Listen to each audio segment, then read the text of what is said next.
क्या है, जिस पिक्सल के अंदर उसने x1 इंटरसेप्ट कट किया उसका अटेनुएशन कोफिशिएंट। ऐसे ही लैम्डा 2x2 दूसरे पिक्सल के लिए अब 2 चलता जाएगा, जितने भी पिक्सल्स के थ्रू वो एक्सरे पास करेगा।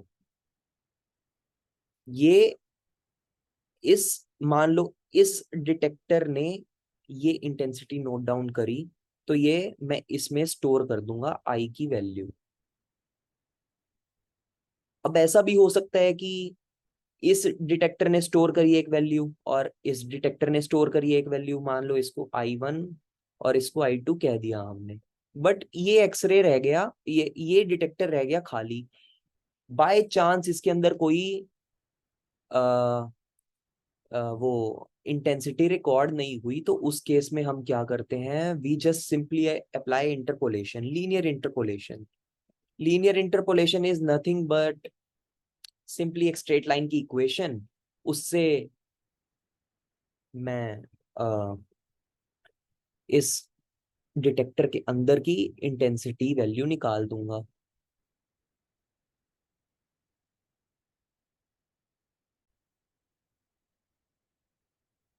अब ऐसे करके हमने इस पूरे डिटेक्टर एरे की इंटेंसिटी वैल्यूज फिल कर दी।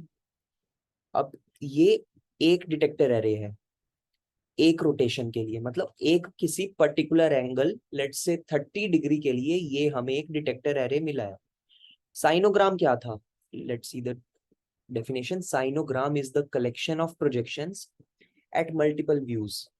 मतलब एक 0 डिग्री के लिए लिया, फिर एक 1 डिग्री के लिए लिया, ऐसे अप टू 180 डिग्री के लिए लिया। 180 डिटेक्टर एरेस का कॉम्बिनेशन ये साइनोग्राम है।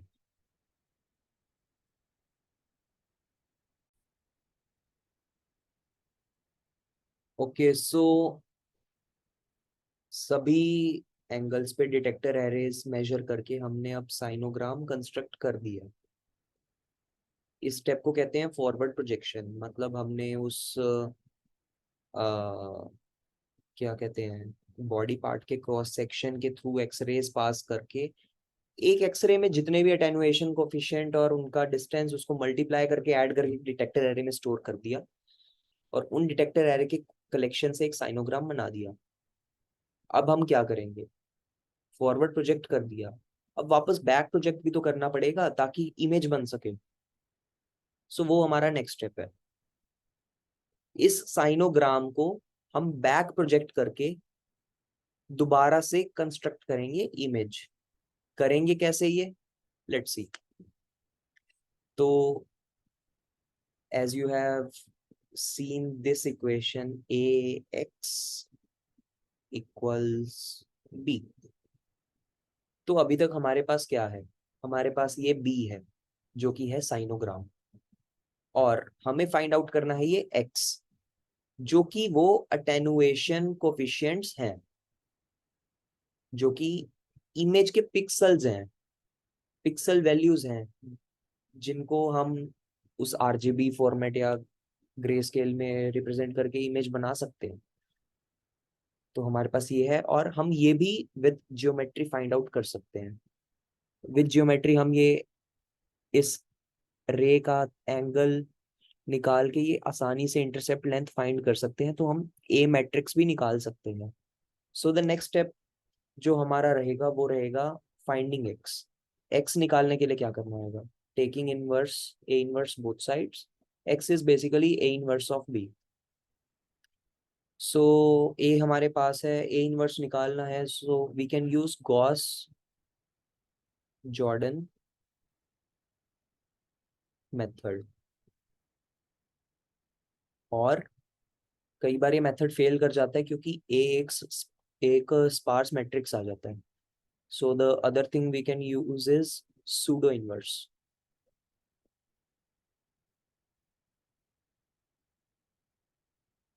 तो यहां से निकल गया एक्स।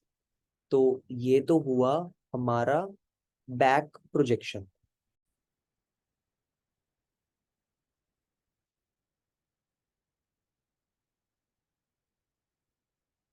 तो हमारा बैक प्रोजेक्शन इसके साथ हो गया कंप्लीट। लेकिन बैक प्रोजेक्शन में कुछ तो कमी थी ना। वो ब्लरी इमेज बना रहा था, रिकंस्ट्रक्ट तो कर दे रहा था, लेकिन इमेज जो आ रही थी वो बिल्कुल शार्पन नहीं थी, वो ब्लरी थी। तो उसको उसकी इम्प्रूवमेंट के लिए इंट्रोड्यूस हुआ फिल्टर्ड बैक प्रोजेक्शन। ये भी बैक प्रोजेक्शन ही है, लेकिन इसमें एक स्टेप डिफरेंट हो जाता है।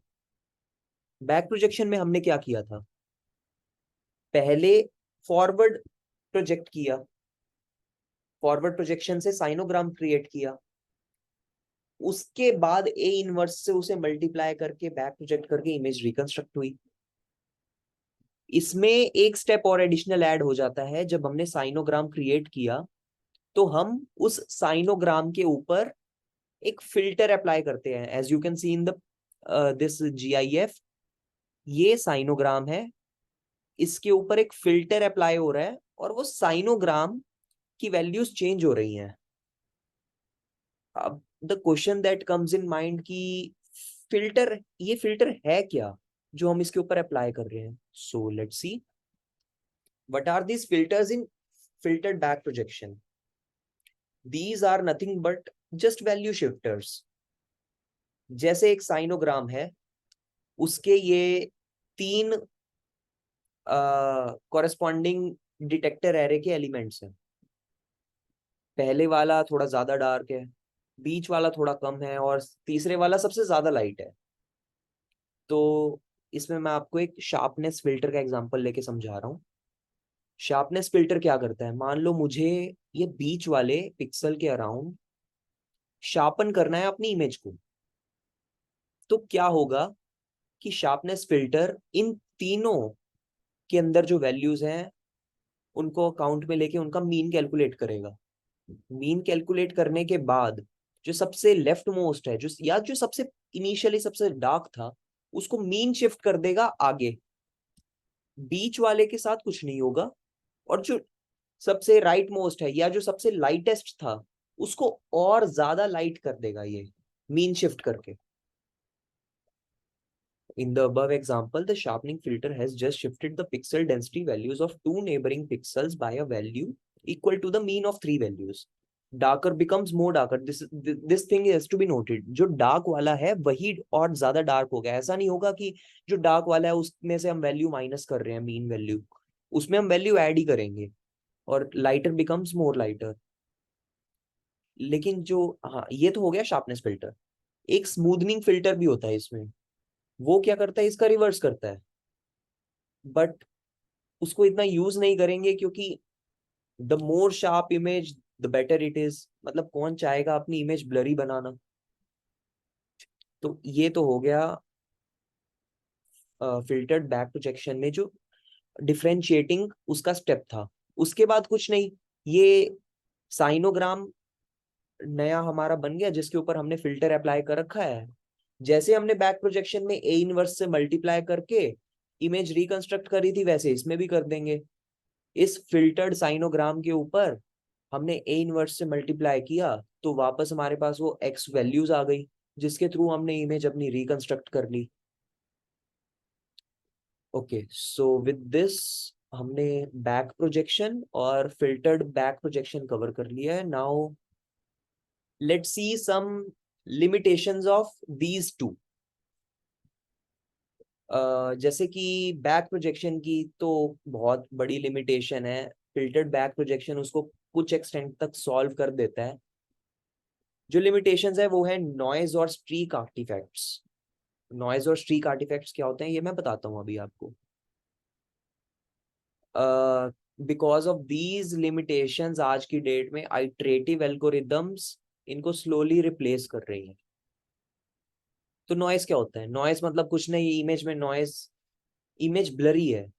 और स्ट्रीक आर्टिफैक्ट्स क्या होता है? मान लो कई बार ऐसे हो गया कि कोई बहुत, जो एक्सरे है उसके पाथ में कोई एक हार्ड सब्सटेंस आ गया, जैसे कि बोन या फिर कोई मेटल। आपने देखा होगा एमआरआई कराते टाइम बिल्कुल कोई मेटल ऑब्जेक्ट आप अंदर ले जा ही नहीं सकते। क्यों नहीं ले जा सकते? क्योंकि जो एक्सरे होगा जब वो उस मेटल ऑब्जेक्ट के थ्रू या कुछ हार्ड सब्सटेंस के थ्रू पास करेगा, उस हार्ड सब्सटेंस का तो अटेनुएशन कोफिशिएंट बहुत ही ज्यादा हाई है। और हमने देखा था कि इंटेंसिटी जो होती है वो ई की पावर माइनस अटेनुएशन कोफिशिएंट से मल्टीप्लाई होती है। तो अगर उसका अटेनुएशन कोफिशिएंट बहुत ही ज्यादा हाई है तो उसकी इंटेंसिटी एकदम से बहुत ही ज्यादा कम हो जाएगी उस एक्सरे की, उस पर्टिकुलर एक्सरे की। तो क्या होगा? एक स्ट्रीक आर्टिफैक्ट बन जाएगा उस लोकेशन पे। स्ट्रीक आर्टिफैक्ट क्या है? Thin dark streak that appears between bone, metal, high attenuation materials due to the fact that X-ray beam becomes hardens and scatters.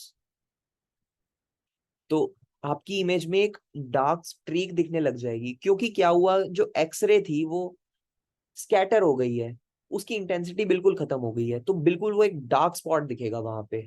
तो ये एक इसकी बहुत बड़ी लिमिटेशन है। ऑल्सो बैक प्रोजेक्शन वही मेथड है जो हमने अपने फर्स्ट कोडिंग प्रोजेक्ट में यूज किया था, given by Goswami sir. And after seeing those limitations, हालांकि हमने फिल्टर्ड बैक प्रोजेक्शन अप्लाई नहीं किया लेकिन वो भी अप्लाई कर सकते हैं। लेकिन उसमें एक लिमिटेशन, ये दोनों लिमिटेशंस पूरी तरह से दूर नहीं होती। So I think we should apply iterative methods to our coding project, so that जो इमेज हम रिकंस्ट्रक्ट कर रहे हैं वो और ज्यादा बेटर बने।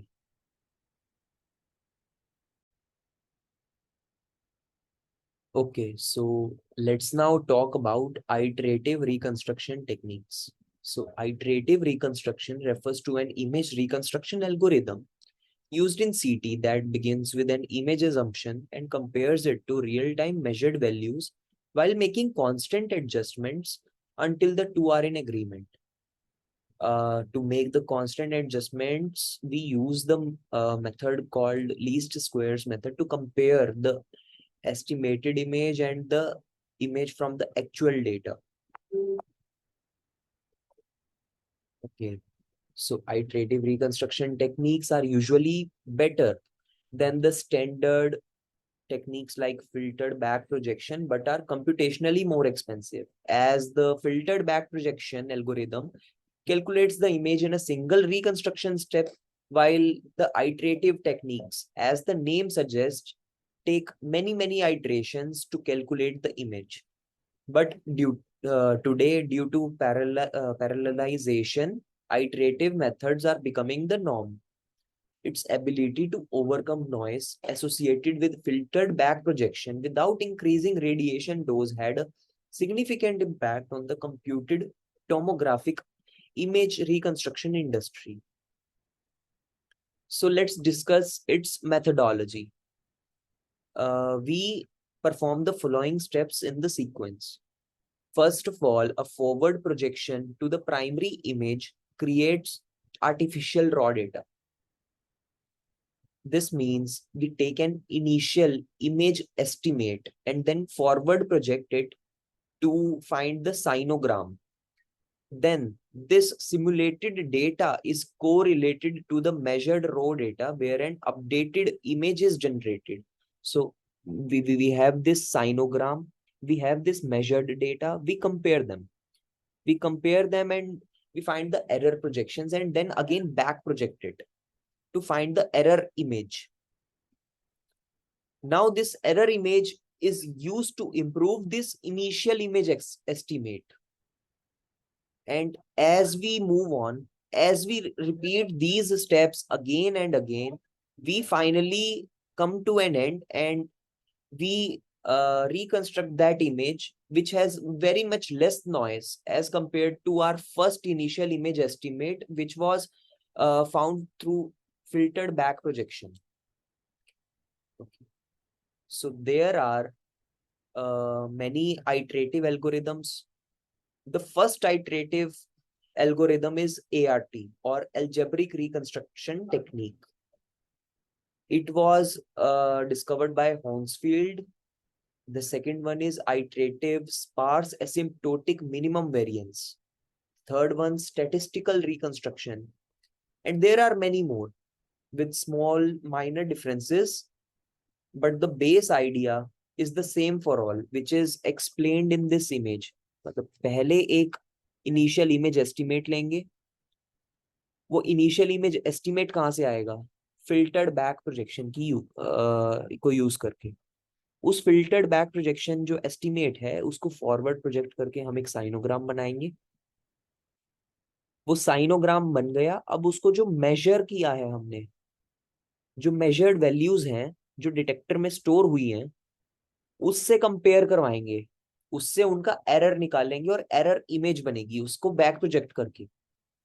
अब उस एरर इमेज की मदद से हम इनिशियल जो इमेज थी उसकी वैल्यूज को अपडेट करेंगे, जस्ट लाइक हम लीनियर रिग्रेशन में करते हैं। कॉस्ट फंक्शन को मिनिमाइज करने के लिए हम पैरामीटर्स की वैल्यूज को अपडेट करते जाते हैं आइटरेटिवली। सेम चीज यहाँ पे हो रही है, कंपैरिजन करके हम एरर निकालेंगे, एरर को मिनिमाइज करने के लिए हम इमेज एस्टिमेट को अपडेट करेंगे, एंड एट द एंड जब वो जो हमारी एस्टिमेटेड इमेज है और जो एक्चुअल जो डेटा आ रहा है हमारे पास, उसका जब एरर डिफरेंस एक पर्टिकुलर जो हम वैल्यू सेट करेंगे, कुछ भी कर सकते हैं, उससे कम होगा, तब हम वहां पे रुक जाएंगे एंड फाइनली ये जो होगी ये हमारी रिकंस्ट्रक्टेड इमेज होगी। Okay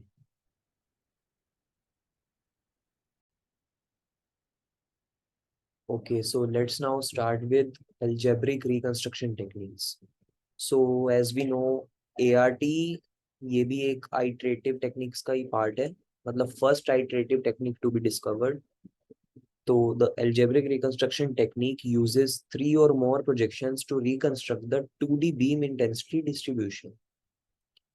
The pattern being reconstructed is enclosed in a square space of n cross n array of tiny pixels, where Pij is the grayness or density number, which is uniform within the pixel but different from other pixels. It is shown that there is an improvement in the reconstruction quality when a third projection is added. As you can see in the image given below, when we compare the original image and the image after 2 projection, we see a lot of differences. But as we go on to the as we go on to take the 3 projections, we see that there is significant improvement from before. And also after 3 projections, additional projections add much less to the reconstruction quality. Means if we take 2 projections, the reconstruction quality is bad, but when we move on to take 3 projections, we significantly improve the quality. The ART algorithm consists of altering the grayness of pixels intersected by the ray in such a way as to make the ray sum agree with the corresponding element of the measured projection. Now, these are certain terminologies. Pij, the ijth element of the P matrix we discussed earlier. Ri, ith ray of the projection vector R, जो भी source से rays निकल रही हैं उसकी ith ray Ri है. Ni is the number of pixels under this projection vector R, or when I is from 1 to m, we can calculate the number of pixels under the projection vector with this formula.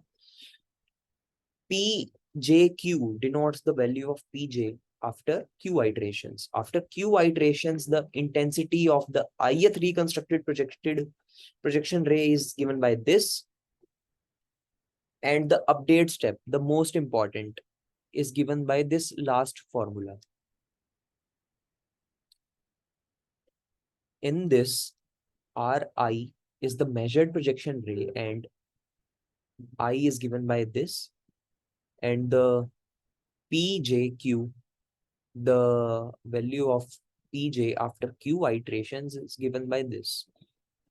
So this algorithm is known as fully constrained ART. Well, I tried to find some explanation to this, all those formulas I have provided, but wasn't able to because all I can find is a research paper on this algebraic reconstruction technique, and the explanation there was I could not understand that. So that's all.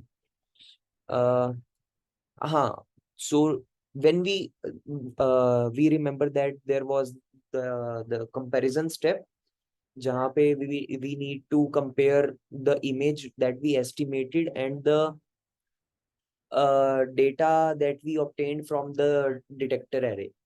So to compare, we can use many criterias such as this first one, discrepancy or variance or entropy, or accordingly we can further update the estimated image so as to achieve that reconstruction perfectly. Thank you.